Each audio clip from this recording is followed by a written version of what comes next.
మచ్చా, మీకు ఇష్టమైన వాళ్ళు మిమ్మల్ని కాకుండా వేరే వాళ్ళని ఇష్టపడితే మీరు ఒప్పుకుంటారా? నేనైతే అస్సలు ఒప్పుకోనబ్బా.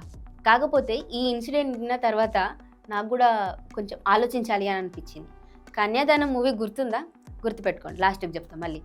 సో బీహార్లో ఒక అమ్మాయి ఉండేది, జ్యోతిరాణి అనే అమ్మాయి మరియు అనిల్ అనే అబ్బాయి. వీళ్ళిద్దరికీ 12 years క్రితం మ్యారేజ్ అయింది, వాళ్ళకి 3 పిల్లలు కూడా ఉన్నారు.